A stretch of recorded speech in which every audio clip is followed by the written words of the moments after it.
I'm Betty Smith-Billington and I'm from Christchurch in Dorset. I chair a group called Kushti, which is a traveller-led organisation as a voice for Gypsies and Travellers.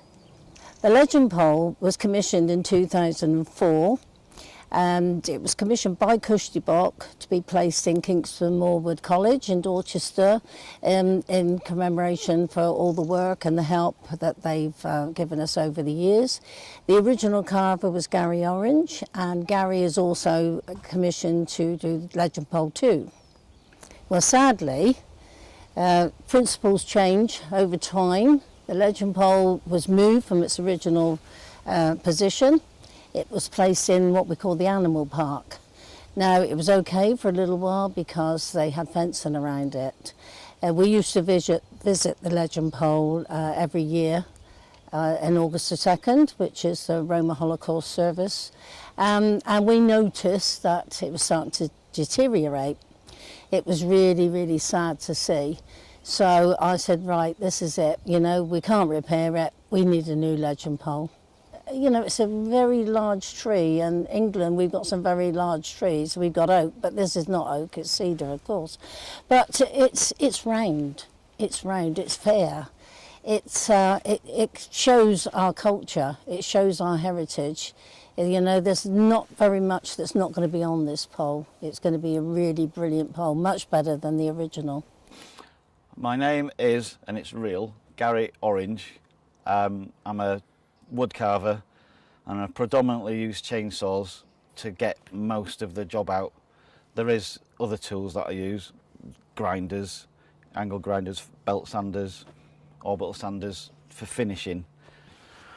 What have we got here? We've got a very small twig. It's not, is it? It's massive, look at it.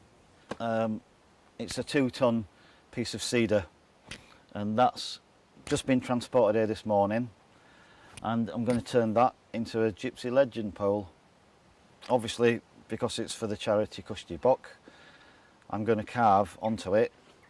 On the very top of it, there's going to be a Vardo trailer, caravan. Underneath the tree, below that, there's going to be some old like sign writing, like you used to get on the wagons, where you've got like the swirls. That's going to be around the edges.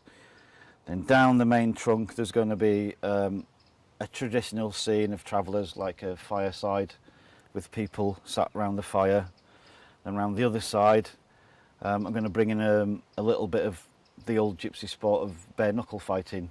I've first got to think about what is it going to be. It's going to stand up, so it needs to be a fat bottom so it can stand up.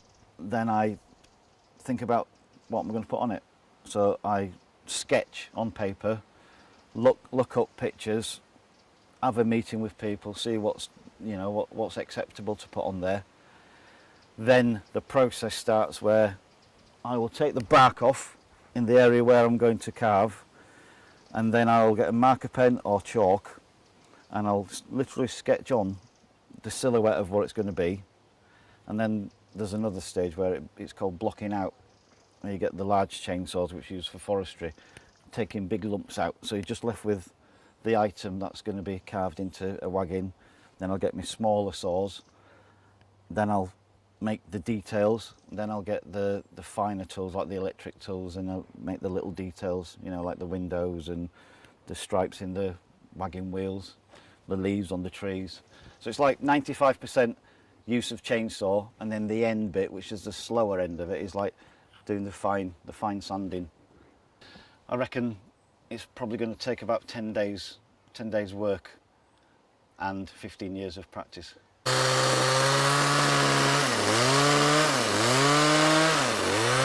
People go, oh, are you a gypsy, a Romani? I'm like, well, no, I'm not. But for 26 years, I lived on the road with caravans, trailers, going on the road. I got a lot of racism off some people, winding down the windows, coming alongside us on the motorway, going, you know, swearing at us, calling us all the names that I've heard, you know. And I could relate then to what gypsies have been going through for years. Why is it important that our heritage is remembered and made visible? because we're always the forgotten people. We were the forgotten people of the Holocaust, and I make sure we're no longer forgotten. I make sure I'm raising the profile of Gypsies and Travellers in Dorset and beyond, as far as I can go.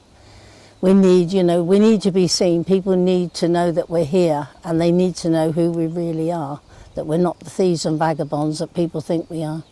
Oh, here we go, here we go. Oh, it's coming off. It's not coming off the correct way, but it's coming off.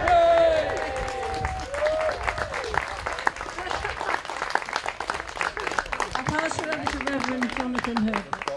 It's a focus. It's somewhere that people can come and have a look. And the thing is, it's not just for travellers, it's for people that actually visit the college, the students at the college, the people that can come round, and hopefully it's going to be in a spot that's really easily noticed, and people are going to look and hopefully inquire more about Kushti and what we do.